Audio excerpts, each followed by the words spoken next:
ঘরমুখী মানুষের যাত্রা পথের খবর জানাতে গাজীপুর থেকে মেহেদী হাসান এবং টাঙ্গাইল থেকে কাদির তালুকদার যুক্ত হচ্ছেন। আমরা শুরুতে যাচ্ছি মেহেদীর কাছে। গাজীপুরের ঈদযাত্রায় আসলে খুব একটা স্বস্তির খবর নেই বললেই চলে। অর্থাৎ গতকাল থেকে আনুষ্ঠানিকভাবে এই অঞ্চলের ঈদযাত্রা মানুষের শুরু হয়েছে এবং গতকাল থেকে আজকে পর্যন্ত আমরা দেখেছি যে এই মহাসড়কের যে অবস্থা সেটি কিন্তু একই রকম রয়ে গেছে। একটু জানিয়ে রাখি, এই মহাসড়কটি কিন্তু ঢাকা ময়মনসিংহ মহাসড়ক এবং এই গাজীপুরের উপর দিয়ে দুটি মহাসড়ক রয়েছে। একটি ঢাকা ময়মনসিংহ, অন্যটি কিন্তু ঢাকা টাঙ্গাইল মহাসড়ক। এই দুটি মহাসড়কের চিত্র কিন্তু একই। আমরা সকাল থেকে রয়েছি এই চান্দনা চৌরাস্তায় এবং একটু জানিয়ে রাখি, চান্দনা চৌরাস্তা এবং চন্দ্রা এই দুটি পয়েন্টেই কিন্তু ঈদে ঘরমুখো মানুষের ভিড় একটু বেশিই থাকে। একটু জানিয়ে রাখি যে আসলে গাজীপুরের যে ঈদযাত্রা সেটি কিন্তু অনেকটা নির্ভর করে গার্মেন্টস প্রতিষ্ঠানের ছুটির উপর। তো এখন পর্যন্ত গাজীপুরের মোট 2160টি গার্মেন্টস প্রতিষ্ঠান বৈধ। সেই গার্মেন্টস প্রতিষ্ঠানগুলোর মধ্যে এরই মধ্যে প্রায় 1500 গার্মেন্টস প্রতিষ্ঠান কিন্তু ছুটি, তার কর্মীদের কিন্তু ছুটি দিয়েছে এবং সেই 1500 গার্মেন্টস প্রতিষ্ঠানের কর্মীরা কিন্তু এরই মধ্যে এই ঈদের নারী টানে আর কি বাড়ি পানে ছুটছেন। এই মুহূর্তে আসলে যেমনটা দেখতে পাচ্ছি, আজও কিন্তু বেশ কয়েকটি গার্মেন্টস প্রতিষ্ঠান খোলা।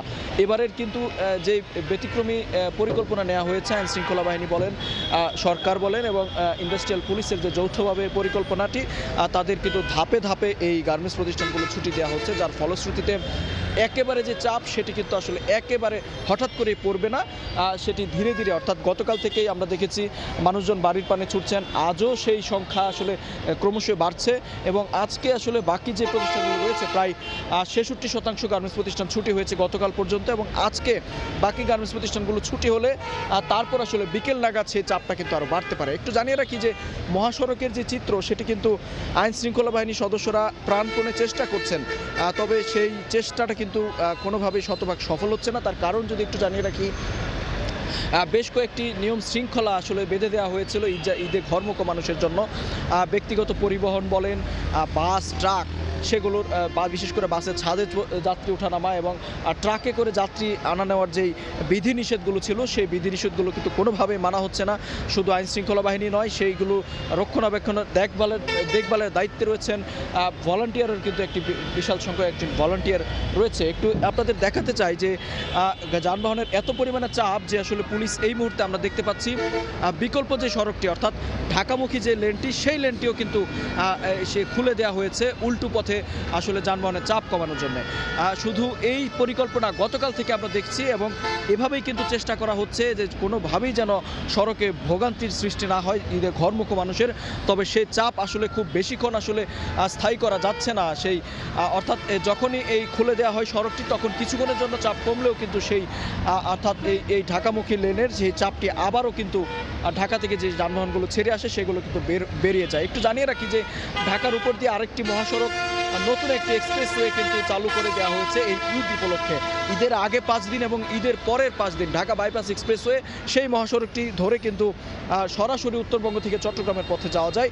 এত সব পরিকল্পনার পরও কিন্তু বলা চলে স্বস্তির যাত্রা যেটি বলতে আমরা বুঝি, সেই স্বস্তির যাত্রা এখন পর্যন্ত যাত্রীদের চোখে মুখে স্বস্তি আমরা দেখতে পাইনি। তারা আসলে যেমনটি বলছেন, ঢাকা থেকে স্বস্তি নিয়ে আসলে ছেড়ে আসলেও যে মহাসড়কের এই গাজীপুরের অংশে কিন্তু তাদের কিছুটা ভোগান্তিতে পড়তে হচ্ছে। বিশেষ করে যদি বলি, আরেকটু তথ্য আপনাদের জানিয়ে রাখি, মহাসড়কে অটোরিকশা চলাচলের যেই অর্থাৎ নিষেধাজ্ঞা, এই ঈদ উপলক্ষে কিন্তু বেশ কড়াকড়ি নিষেধাজ্ঞা দেওয়া হয়েছিল। তবে সেই নিষেধাজ্ঞা কিন্তু তোয়াক্কা করেই কিন্তু এই অটোরিকশা বলেন, 3 হুইলার বলেন, সেগুলো চলাচল আরও ক্রমশ বাড়ছে। গতকালের যে চিত্র আমরা দেখেছি, চন্দ্রা থেকে টাঙ্গাইল পর্যন্ত আমরা দেখেছি মহাসড়কে প্রতি যাত্রী 2 থেকে 300 টাকা করে নিয়ে চন্দ্রা থেকে টাঙ্গাইল পর্যন্ত অটোরিকশা করে পর্যন্ত সাধারণ মানুষ, ঘরমুখো মানুষ কিন্তু বাড়ি ফিরছেন।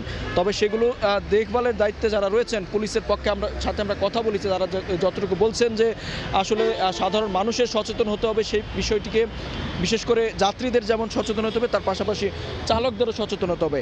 এবং গতকাল আমরা সেটিও দেখেছি যে এই বিষয়গুলো তদারকির জন্য কিন্তু সেনাবাহিনী পর্যন্ত মাঠে নেমেছিল। তারপরও স্বস্তির চিত্র এখন পর্যন্ত নেই। সারাদিনের চিত্র নিশ্চয়ই আমরা পরবর্তীতে আপনাদের জানিয়ে দেব। এই ছিল গাজীপুরের সংবাদ। ঈদযাত্রার আরও খবরাখবর জানবো। টাঙ্গাইল রয়েছেন সহকর্মী কাদির তালুকদার। ঈদযাত্রার তৃতীয় দিনে ঢাকা টাঙ্গাইল মহাসড়ক দিয়ে উত্তরবঙ্গের মানুষ যাচ্ছে কোনো রকম যানজট এবং ভোগান্তি ছাড়াই তারা নিরাপদে তাদের বাড়িতে যেতে পারছেন। বেশ কিছু বছর যাবতই ঢাকা টাঙ্গাইল মহাসড়ক দিয়ে ঈদ আসলেই দেখা যায় যে যানজট এবং চরম ভোগান্তির শিকার হতে হয় উত্তরবঙ্গগামী মানুষজন যারা রয়েছেন ঈদে ঘরমুখো মানুষ তাদেরকে। কিন্তু এবছর চিত্রটি অনেকটাই ভিন্ন রকম। এখন পর্যন্ত কোনো রকম ভোগান্তি এবং দুর্ভোগ ছাড়াই ঢাকা টাঙ্গাইল মহাসড়ক দিয়ে উত্তরবঙ্গের যে মানুষজন রয়েছে তারা নিরাপদে বাড়ি ফিরতে পারছেন। এখন পর্যন্ত কোনো রকম ভোগান্তি তাদেরকে পোহাতে হয়নি। এদিকে আপনি জানেন যে ঢাকা টাঙ্গাইল মহাসড়কের চন্দ্রা থেকে এলেঙ্গা পর্যন্ত যে ৫৫ কিলোমিটার রাস্তা, সেই ৫৫ কিলোমিটার রাস্তা ঢাকা টাঙ্গাইল মহাসড়কে ৪ লেন প্রকল্পের যে প্রথম ধাপের কাজ হয়েছিল সেই কাজের সুফল পেয়েছে। আর এদিকে এলেঙ্গা থেকে যমুনা সেতু পর্যন্ত ১৩ কিলোমিটার রাস্তায় দ্বিতীয় ফেজের কাজ চলমান রয়েছে। যে কারণে আসলে আমরা আশঙ্কা করেছিলাম বা যাত্রী এবং চালকরা আশঙ্কা করেছিল যে হয়তোবা ঈদের মৌসুমে বা ঈদের সময় যানবাহনের চাপে যানজট তৈরি হইতে বা দুর্ঘটনা তৈরি হতে পারে। কিন্তু সুখের বিষয় হচ্ছে এখন পর্যন্ত ইনশাল্লাহ কোনো ধরনের কোনো প্রবলেম হয়নি এবং কোনো রকম যানজট এবং ভোগান্তি ছাড়াই মানুষ এখন পর্যন্ত নিরাপদে বাড়ি ফিরতে পারছে। এদিকে আপনি জানেন যে গার্মেন্টস শ্রমিক যারা রয়েছেন তাদের একটি বড় একটি অংশ কিন্তু ঢাকা টাঙ্গাইল মহাসড়ক দিয়ে উত্তরবঙ্গের দিকে যায়। বিশেষ করে গতকালকেই আমরা দেখেছি যে গার্মেন্টস ছুটি হয়ে গিয়েছে, কিন্তু গাড়ির প্রচুর পরিমাণে চাপ থাকলেও এখন পর্যন্ত কোথাও কোনো ধরনের দুর্ঘটনা বা যানজটের সম্মুখীন হতে হয়নি। ইনশাল্লাহ ভালোভাবেই মানুষ যেতে পারছে বলে আমাদেরকে পুলিশ জানিয়েছে। পুলিশ আমাদেরকে জানিয়েছে যে আসলে এই যে প্রতি বছর যে দুর্ভোগ পোহাতে হয় ঈদে ঘরমুখো মানুষকে, সেই বিষয়টি মাথায় রেখেই টাঙ্গাইল জেলা পুলিশ বেশ কিছু পদক্ষেপ নিয়েছে, বিভিন্ন জায়গায় বাড়তি পুলিশ মোতায়েন করেছে এবং যেই কারণে আসলে অনেকটা সুবিধা পাচ্ছে, কোথাও গাড়ি দাঁড়াতে দিচ্ছে না, যেই কারণে নিরাপদে মানুষজন যেতে পারছে এবং মহাসড়কের যে বিভিন্ন দুর্ঘটনা বা যে ডাকাতির যে বিষয় রয়েছে, ইতিপূর্বেই দেখেছেন যে বেশ কয়েক দফা এই ডাকাতির ঘটনা ঘটেছে। মির্জাপুর, মধুপুর সহ বেশ কিছু এলাকায় দুর্ঘটনা ঘটেছে, ডাকাতির ঘটনা ঘটেছে, কিন্তু সেই ডাকাতি এবং যানজট এবং এই যে ডাকাতি সহ সব ধরনের নাশকতা এড়াতে পর্যাপ্ত পরিমাণে পুলিশ মোতায়েন করা হয়েছে। তো এই ছিল আমার কাছ থেকে ঢাকা টাঙ্গাইল মহাসড়কে ঈদ যাত্রার খবর।